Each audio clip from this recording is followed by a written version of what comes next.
Hey guys, welcome back to another video. It's been a while since my last one. I'm sorry about that. I've just been very busy recently, but here's finally my review of the Fnaf 2 movie. I just didn't really want to spoil anyone by adding some extra content on my channel. It's been a good week or so since the second movie came out, so I can talk about it now, and I'm going to share my reviews on it, and I'm just going to start off by saying it was peak. I loved it so much. It's way better than the first, in my opinion. A lot of people have mixed opinions on this movie, and I can see why, but I overall think it's really good. So just a fair warning, this video does have spoilers in it, so if you've not watched the movie, do not watch this video unless you want to get spoiled for some reason. But yeah, I'm just going to try and like remember the whole movie in my head, which I should be able to because I've watched it like 5 or 6 times now. Yeah.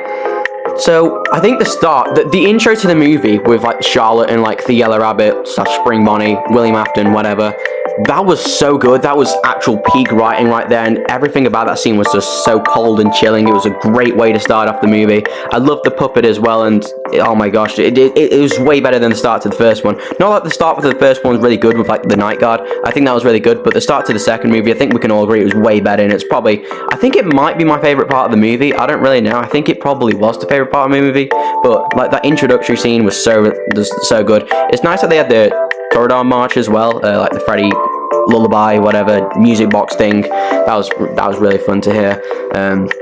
But yeah, and also like the 8-bit intro that they did for the first one, that's back again, but obviously it's a FNAF 2 themed one. They got a new soundtrack, a new updated version of the FNAF theme from the movies, and yep, it sounded peak. There's a lot of peak soundtracks in this movie. It's so good.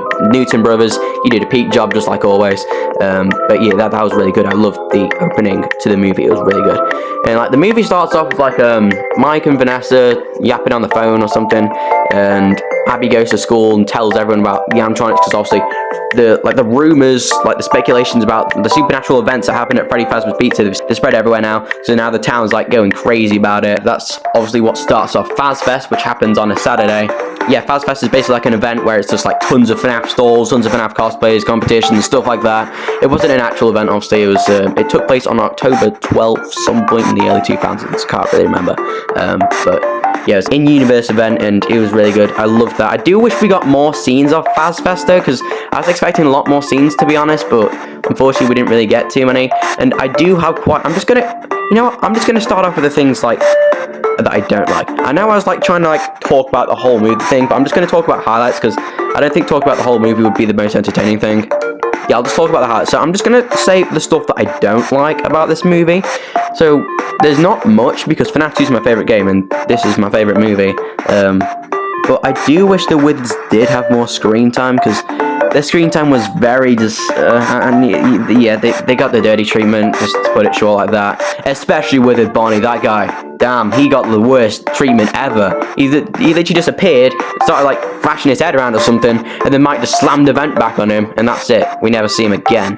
We probably will never see him again. So it's a shame.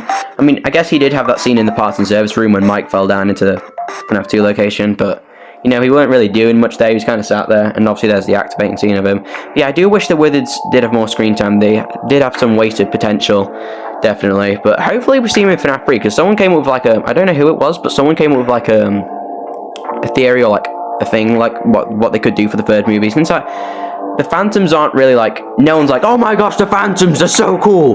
But, you know, everyone's hyped about the Withered, so they could have the Withered instead of the Phantoms in the third movie, which I definitely think could work. I don't think many people will be bothered that they don't make the Phantoms. I feel like no one really cares about the Phantoms that much anyway. I might be wrong, please don't kill me.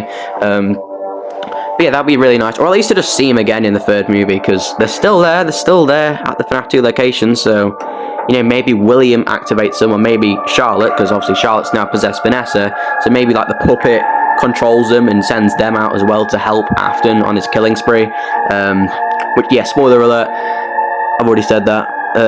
Yeah, I already said spoiler alert at the start of the video. But Springtrap does appear in the end credits, and oh my gosh, it was so cool!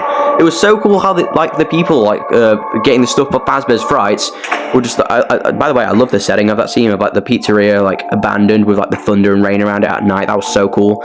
But like they went up to it and said, "We found one, a real one." That was so peak. Before I went into the theater, I was like, if they say that and that's the end credits, oh my gosh, man! And they did it. They actually did it. It was crazy. I love how they did that.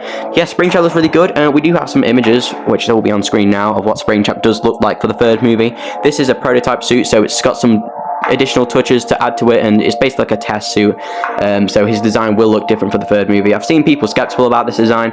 I honestly don't mind it. I think it looks good. I think people are hating on it too much. Yeah, it does look a bit wonky, but it gives the movie version of Springtrap difference from the game's version, if you know what I mean, and I don't think it looks that bad. I think it looks pretty good here, but yeah, that's cool. And I'm just gonna go for like the Easter eggs here. I'm just gonna talk about the Easter eggs. Starting off with Circus Baby. Hello? Why are you in this movie? But anyway, it was really cool to see Circus Baby in this movie. I was not expecting it. Unfortunately, I did get spoiled, so it weren't like a crazy reaction in the theatre. The only Easter egg that I could react to in the theatre really was Shadow Bonnie. I remember seeing him on the screen. I was like, whoa! And everyone around me was just like, okay. Because they didn't even see him. They didn't even see him there. He only appeared for like a split second. A lot of people missed him, actually. Yeah, I saw him cold right there, standing in the office. But yeah, it would have been nice to see more of him, but I get why they didn't do it, because, you know, he is literally just an Easter egg character. All he does in FNAF 2 is very, very, very rarely appear in your office and just stand there and crash your game, so I understand. People are saying Shadow Freddy was in it, but I don't think he was, because I've watched it like multiple times now. I haven't seen him in it at all, so I don't think he is. Withered Golden Freddy is not in the movie. It's sad times. We miss you, Golden Freddy. But hopefully, I think they should bring back Golden Freddy for the third one. I don't know why. I feel like he should 1v1 it with Springtrap, not gonna lie. I think that'd be pretty tough, not gonna lie. But yeah. Sorry if I'm just rambling in this video, by the way. I know usually my videos have got structure to them. But this one really hasn't. It's kind of just like my review of the movie, so sorry if I'm stuttering and stuff a lot. Everything's just on a base record, so you know, stuff's gonna be a bit all over the place. There's nothing scripted or anything. But yeah, now I'm gonna talk about Balloon Boy. I think he got like around 46 seconds of screen time, I think. His scenes were pretty cool. He was swimming through like the river, and obviously there's that peak moment where he goes into the office and Mike just absolutely slimes him. That's really funny to see. But yeah, like they did Balloon Boy character well. I understand why he didn't appear too much, because he's literally just rage bait on literally like every single piece of FNAF media ever. But yeah, it would have been nice to see more of him, not gonna lie. I do think the film could have done with an extra 30 minutes added to it, not gonna lie, because there was so much stuff to like pack into it. The actual like action of like, you know, the toy animatronics and the Withered's actually like moving around only really happens in the last like, I believe like half an hour of the movie. So you basically had 1 hour and 10 minutes of the movie where not really been much animatronic business going around, you know. I would have loved to see more scenes of the toy animatronics breaking into multiple people's houses, because I only ever see Toy Freddy just go into one person's house, and obviously Mangle only attacks Vanessa on the car, which that scene was so cool, by the way. I loved the whole Mangle on the car sequence, especially when Mangle went flying into Toy Freddy. That is generally like one of the funniest FNAF moments like ever. Toy Bonnie was cool as well with Matt Pat's voice, and obviously Kellen did a good job with Toy Freddy. It sounded a lot like Glamrock Freddy's voice. I don't know why they did that. Yeah, I don't know why. I would have preferred it to be on... Wait, I don't know. I think it does make him a bit more scary. Because I feel like... I don't think you'd be able to take him seriously, because obviously he goes up to like those adults or something and says, "You left me to die," or something. I don't think it would have been that dead ass if he just said like, "You left me to die," like his UCN voice lines, you know. I think they'll just start cackling at that, not gonna lie. Toy Chica's performance... Toy Chica was the MVP of this movie, by the way. She literally has like 6 minutes of screen time, and the other animatronics only have like 2 minutes. Toy Chica's character was really well. I do like how they had the beakless scene with Corey Extension in the car. That was really cool to see beakless Toy Chica. I didn't think we'd actually see that. I do wish we got more of that head, though. I feel like when she was attacking Mr. Berg, I feel like they could have put the head on then. Which, by the way, that Mr. Berg sequence was so funny. Of like dropping that Chica animatronic thing, and you know, he got slimed by Toy Chica. Yeah, Toy Chica's character was done well, and obviously the voice from Megan Fox was peak.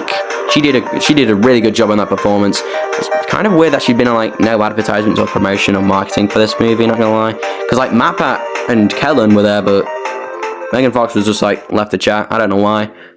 Maybe she's busy. Mangle obviously didn't have a voice, but nonetheless, Mangle was a really cool character. I think Mangle was my favorite toy animatronic in the movie, because that car sequence of Mangle on the car was, whoo, it was a good one. It was a good one. Yeah, I'm trying to think of what other Easter eggs there. There was the Freddy Fazbear. Sorry, I'm losing my voice. There was the Freddy Fazbear thing, whatever. The bootleg Freddy push. That was pretty damn funny. But yeah, I do think it was really cool. I'm still struggling to think what my favorite scene was. It was either the opening or Mangle on the car, or the ending. The end. People are very like. I've heard a lot of mixed reviews on the ending. People saying like, "Oh my gosh, it's peak!" But then there's other people saying like, "It's the worst thing they've ever seen." I think it was good. I did expect a fight to be in it because with how much fan service the movie franchise does get, and the amount of like media that there has been over the past like decade of the Toytronics being beaten up by like the Witheds or the OGs. Is pretty cool. I was expecting it to be the Withers though. As much as I do love the OGs and it was really nice to see them, I do kind of wish it was the Withers just because how much like lackluster screen time they got. But I don't understand why they did it because like the Withers are possessed by Puppet and the Toytronics are possessed by Puppet at the same time, so it wouldn't make sense if they came over to beat them up. And obviously the other animatronics are friends with Abby, so they want to protect Abby and they just absolutely slime all the Toytronics. I do wish the Toytronics did put up more of a fight though, because I definitely think they could have, especially Toy Freddy, the big champ. He would have definitely been able to put up a big fight with Freddy, I think. But I don't know. Freddy's also the guy that can bust through flipping walls in the games. I know Mangle's really strong, but she was going against Bonnie, guys. Okay, she was going against Bonnie. She had no chance. Bonnie, if you know about Bonnie, you know Bonnie. You know Bonnie, right? He does not abide by the law of physics or time. Alright, Bonnie probably flew there, and he probably could have like no clipped or just deleted Mangle. Bonnie's just like, he's just that guy, okay? Toy Chica got slimed. She got her head like twisted off by Chica. Toy Freddy just got like snapped in half. Toy Bonnie got Toy Bonnie's death was crazy. He just got like pulled through the window by Foxy and stood on. I don't think Foxy would be able to do that much damage to him, to be honest. I don't think that endoskeleton foot's going too far. I don't think it could absolutely destroy Toy Bonnie's face, but okay, whatever. It was for the action, guys, okay? It was for the action. But yeah, people saying the writing's bad. Now, I've watched it, like I said, like 5 times or something now, and I don't notice any bad writing, unless I'm just bad at reviewing movies, or I'm just being biased. I don't know. But yeah, the FNAF 2 movie is really good. And you should definitely go and book tickets to see it right now. And it's doing well. It's doing well. But at the time of recording, I believe it's got like $150 million in the global box office right now, which is pretty good. I hope it gets to at least over 300 million. I hope it beats the first one. Either way, we're getting Five Nights at Freddy's free. It'd be nice if we get FNAF 4 and Sister Location. It'd make sense if we get Sister Location because they have literally made a Circus Baby animatronic. So yeah, and I'm just going to talk about the Puppet's character now, because I hadn't actually talked about the whole Puppet thing. Puppet was really good in this movie, but Puppet and Toy Chica, I think, are the highlights. I think, yeah, they're the highlights of the animatronics. Puppet's method of stuff is so cool, where, like, Puppet doesn't actually, like, kill someone. Puppet, like, possesses them and then, like kills them from the inside if they're possessed by Puppet for too long. That's what happened to McKenna Grace's character, also known as Lisa, and obviously that happens to Abby. It's called like Abby-Annette or something. Abby-Annette. I don't flipping know. But Abby doesn't die, obviously. And then what else? Yeah, when she possesses Vanessa, which obviously we don't fully know about yet. The comedy in this film was really good, by the way. There's a lot of comedy in it. If you want to see a funny movie, go and watch FNAF 2.